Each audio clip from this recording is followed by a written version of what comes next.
17장 1절에서 15절 말씀입니다. 사도행전 17장 1절에서 15절 말씀 우리 교독하도록 하겠습니다. 제가 먼저 1절을 읽겠습니다. 그들이 암비볼리와 아볼로니아로 다녀가 데살로니가에 이르니 거기 유대인의 회당이 있는지라. 자기의 관례대로 그들에게로 들어가서 새 안식일에 성경을 가지고 강론하여 뜻을 풀어 그리스도가 해를 받고 죽은 자 가운데서 다시 살아나야 할 것을 증언하고 이르되 내가 너희에게 전하는 이 예수가 곧 그리스도라 하니 그 중에 어떤 사람 곧 경건한 헬라인의 큰 무리와 적지 않은 귀부인도 권함을 받고 바울과 실라를 따르나 그러나 유대인들은 시기하여 저자의 어떤 불량한 사람들을 데리고 때를 지어 성을 소동하게 하여 야손의 집에 침입하여 그들을 백성에게 끌어내려고 찾았으나 발견하지 못함에 야손과 및 형제들을 끌고 읍장들 앞에 가서 소리질러 이르되 천하를 어지럽게 하던 이 사람들이 여기도 이르매 야손이 그들을 맞아들였도다. 이 사람들이 다 가이사의 명을 거역하여 말하되 다른 임금 곧 예수라 하는 이가 있다 하더이다 하니 무리와 읍장들이 이 말을 듣고 소동하여 야손과 그 나머지 사람들에게 보석금을 받고 놓아주니라. 밤에 형제들이 곧 바울과 실라를 베르야로 보내니 그들이 이르러 유대인의 회당에 들어가니라. 베르야에 있는 사람들은 데살로니가에 있는 사람들보다 더 너그러워서 간절한 마음으로 말씀을 받고 이것이 그러한가 하여 날마다 성경을 상고하므로 그 중에 믿는 사람이 많고 또 헬라의 귀부인과 남자가 적지 아니하나 데살로니가에 있는 유대인들은 바울이 하나님의 말씀을 베레아에서도 전하는 줄을 알고 거기도 가서 무리를 움직여 소동하게 하거늘 형제들이 곧 바울을 내보내어 바다까지 가게 하되 실라와 디모데는 아직 거기 머물더라. 바울을 인도하는 사람들이 함께 읽겠습니다. 바울을 인도하는 사람들이 그를 데리고 아덴까지 이르러 그에게서 실라와 디모데를 자기에게로 속히 오게 하라는 명령을 받고 떠나니라. 아멘. 네, 오늘 말씀은 바울이 2차 전도 여행 중 데살로니가와 베레아에 있을 때 일어난 이야기입니다. 두 이야기에는 공통점이 있습니다. 바울과 실라는 이 두 지역 모두에서 복음을 전했고 두 지역 모두에서 회심자를 얻었고 두 지역 모두에서 핍박을 받아 이동하게 되었습니다. 이러한 분석은 맞기도 하고 틀리기도 합니다. 틀린 이유는 무엇일까요? 이 세 가지 공통점은 이 두 이야기에서만이 아니라 사실 바울이 가는 모든 곳에서 일어난 이야기이기 때문입니다. 바울의 모든 선교 여정이 말해줍니다. 복음은 회심자를 얻게 합니다. 그러나 회심자만 얻게 하지는 않습니다. 핍박자도 얻게 합니다. 그 이유를 오늘 말씀 바로 앞에 있었던, 사실 오늘 우리가 읽진 않았지만 바로 앞에 있는 이 빌립보에서의 바울 이야기가 보여줍니다. 거기서 바울은 귀신은 쫓아냈습니다. 그러나 여전히 그 귀신을 원하고 의지하는 사람들의 핍박을 받았습니다. 이게 우리가 복음을 전할 때 복음의 능력이 나타나는 동시에 핍박을 받게 되는 이유입니다. 지금도 마찬가지인 것이죠. 이 세상에 왕노릇하던 어둠의 세력은 이미 복음의 능력으로 무너졌습니다. 예수님의 죽음과 부활로 끝이 났습니다. 이제 온 세상의 왕은 예수님이신 것이죠. 그러나 아직도 그 예수님, 진짜 왕이신 예수님이 아니라 그 죄와 죽음의 세력, 이 사탄의 세력, 이 어둠의 세력에게 충성하는 자들이 있습니다. 그래서 그들은 복음을 믿는, 예수님을 왕으로 믿는 예수님의 백성, 그 하나님의 나라의 백성을 핍박하는 것이죠. 오늘 데살로니가에서도 마찬가지입니다. 바울이 복음을 전한 곳은 매주 안식일 예배가 드려지던 회당이었습니다. 이 회당 예배에 참여한 사람들은 매주 선지자들의 글을 읽어왔습니다. 여기서 이 사람들 앞에서 바울은 그 글이 예언하는 그리스도에 대해서 이야기합니다. 먼저 이제 그 글을 보기 전에, 그 이야기를 듣기 전에 이제 선지자들의 이야기를 들어보려고 합니다. 선지자들이 이렇게 예언했습니다. 하나님이 영원한 왕권을 주시겠다고 약속했던 그 메시아, 그 다윗의 후손으로 오실 왕이 올 것이다. 그 다윗의 후손으로 약속하신 그 왕이 너희에게 올 것이다. 그가 무너진 하나님의 나라의 백성을 회복하고 온 세상을 회복할 것이다. 그래서 이 세상에 왕 노릇하던 죄와 죽음의 권세, 그 사탄의 세력을 무너뜨리고 진정한 왕이 되셔서 그가 새롭고 영원한 하나님의 나라를 우리에게 가져올 것이다 라고 선지자의 글이 예언했습니다. 한마디로 말하면 이 메시아가 일으키는 변화는 무엇이냐면 온 세상의 정권이 교체되는 일입니다. 죄와 사탄의 세력은 이제 왕이 아니라는 것이죠. 예수님이 왕이 되시는 것입니다. 바울은 이 교체를 위해서 그리스도께서는 해를 받고 죽으시고 다시 살아나셔야 한다라는 것을 이야기합니다. 그리스도께서 죽으심으로 말미암아 이 죄의 권세가 무너지게 되기 때문이죠. 그가 다시 살아나심으로 말미암아 새롭게 창조된 새로운 세상이 시작되고 그의 백성들도 그와 같이 부활한 몸을 입고 그 왕이, 그 메시아가 가져오시는 새 하늘과 새 땅에서 영원한 생명, 영생을 누리게 된다는 것을 선지자들이 예언하고 있고, 그래서 그리스도는 죽으시고 부활하셔야 한다라고 이야기했던 것입니다. 그래서 이제 여기가 중요합니다. 바울의 메시지는 이것입니다. 예수님이 바로 그 그리스도라는 것을 이야기합니다. 그 예수님이 그 왕으로, 그 그리스도로 오셔서 죽으시고 부활하심으로 그리스도의 사역을 이루시는 그리스도이심을 보여주신 것입니다. 이게 바울의 설교입니다. 그래서 마침내 이 회당에서 예배를 듣던 사람들은 답을 얻게 되는 것을 경험하게 됩니다. 왜냐하면 이들은 매주 안식일마다 무엇에 대해서 들었나요? 선지자들이 예언했던 그 그리스도에 대해서 들었습니다. 아, 그런 왕이 오시겠구나. 하나님이 그런 왕을 약속하셨구나. 그럼 그 왕이 오시면 새로운 세상이 시작되겠구나. 우리가 부활한 자들처럼 새로운 존재가 되는 것을 경험하게 되겠구나 라는 것을 믿고 기다리고 있었습니다. 그런데 정말 이 바울의 설교 앞에서 무엇을 경험하게 되나요? 아, 하나님이 마침내 약속대로 그 메시아를 보내주셨구나. 예수님이 바로 그 메시아시구나. 이것을 깨닫게 되는 것이죠.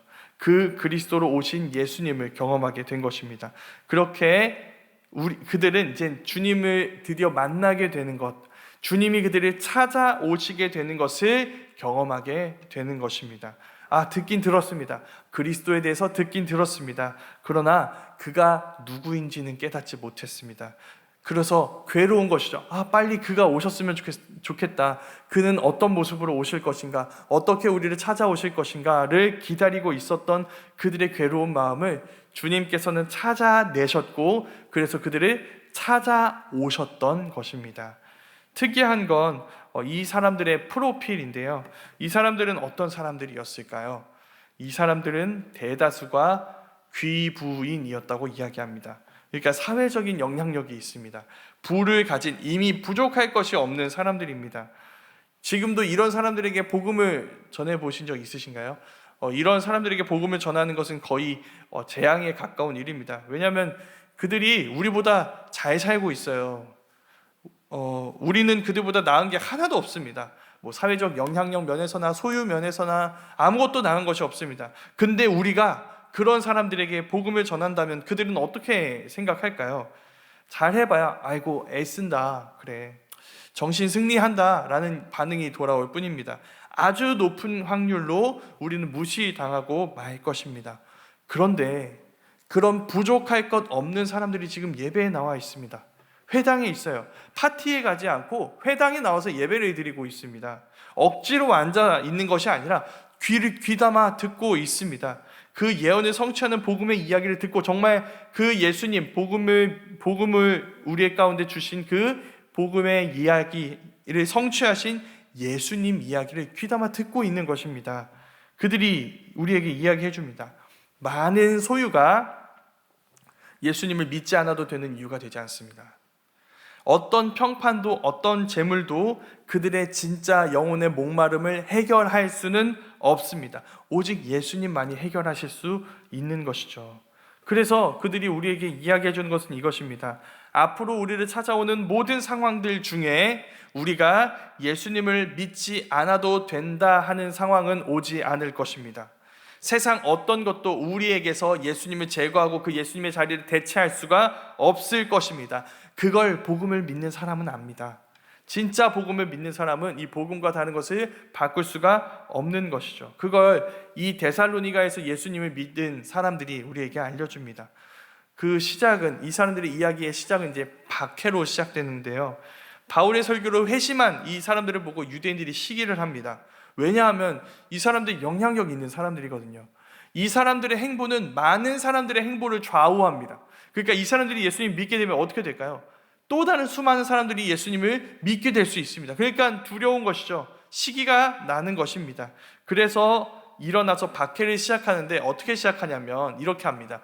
이 바울과 실라를 영접했다고 하는 이 야손의 집의 야손이라는 사람의 집에 쳐들어갑니다. 그래서 바울과 실라를 찾아내려고 하는 것이죠. 근데 찾지 못합니다.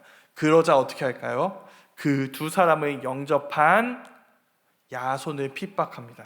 야손을 잡아다가 끌어다가 이 사람이 천하를 어지럽게 하는 사람들, 가이사가 아니라 예수라는 사람이 왕이라고 주장하는 그 사람들을 영접했다. 그러니 이 사람들을 끌고 가야 된다, 체포되어야 된다라고 이야기한 것이죠. 이건 메시지입니다. 무슨 메시지일까요? 너희가 바울과 실라의 메시지를 받아들인다면 이 야손과 같이 될 것이다. 이 야손처럼 핍박을 받게 될 것이다. 실제로 바울이 이 데살로니가 지역이 세워진 데살로니가 교회에 보낸 데살로니가 전후서를 보면 유대인들은 바울이 없는 사이에 데살로니가 교회를 핍박했다는 사실을 우리는 알 수가 있습니다. 근데 이건 사실 야손이 잡혀간 후에야 우리가 알게 되는 게 아니죠. 사실 복음 자체가 뭘 이야기하나요? 그리스도께서 해를 받고 죽으셔야 했다는 것을 우리에게 알려줍니다. 그리스도가 그랬다면 그를 믿는 사람들은 어떻게 될까요? 같은 고난을 받게 되는 것입니다. 그런데 데살로니가 전후서는 이것 또한 얘기해 줍니다. 그렇게 핍박을 받았음에도 불구하고 교회는 끝까지 믿음을 지켜냅니다. 그 이유가 무엇일까요? 그게 바로 부활입니다. 예수님의 부활은 이 핍박을 주관하고 있는 이 어둠의 세력, 이들이 충성하고 있는 이 어둠의 세력이 이미 패배했다는 사실을 알려주거든요. 그러니까 이 핍박이 끝이 아닙니다. 이 핍박은 우리에게 알려줍니다. 그리스도께서 해를 받고 죽으신 다음에 이루셨던 부활, 그 부활을 통해 시작하신 그 새하늘과 새 땅으로 우리를 인도해 줄 것입니다. 그러니까 고난 속에서 부활을 볼 수 있는 것이죠. 고난 속에서 하나님의 새로운 나라를 경험할 수 있는 것입니다. 예수님이 우리의 소망이 되어주시는 것을 이 고난 속에서 오히려 더 깊이 알게 되는 것이죠. 그게 오늘 우리가 읽은 데살로니가에서의 바울 이야기가 우리에게 들려주는 메시지입니다. 여기서 바울 일행은 베레아 지역으로 이렇게 이동을 하게 돼서 이제 베레아 지역 이야기가 시작되는데 다른 모든 것은 똑같습니다. 근데 다른 것이 한 가지 있는데 그것은 이겁니다. 이렇게 이야기하고 있습니다. 베레아 사람들은 데살로니가에 있는 사람들보다 너그러운 사람들입니다. 그래서 이 사람들은 간절한 마음으로 그 말씀을 받습니다. 그래서 여기가 중요합니다. 자, 더 너그럽다고 이야기했습니다. 간절한 마음으로 말씀을 받았다고 이야기했습니다. 자, 그러면 어떻게 해야 될까요? 바울이 설교할 때 어떻게 반응해야 될까요? 이 사람들은 바울의 말을 듣고 그게 정말 성경이 말하는 진리인지 아닌지를 날마다 연구합니다. 이게 우리의 생각과 달라요. 왜냐하면 여러분, 너그럽고 간절한 마음으로 말씀을 받는다는 건 우리 생각에는 어떤 모습인가요? 그냥 바울이 설교하면 어떻게 반응해야 될까요? 아멘, 아멘 하면서 그냥 아무런 묻지도 따지도 않고 그냥 그 말씀을 받아들여야 하는 게 마음이 너그럽고 간절한 마음으로 말씀을 받는 거 아닌가요?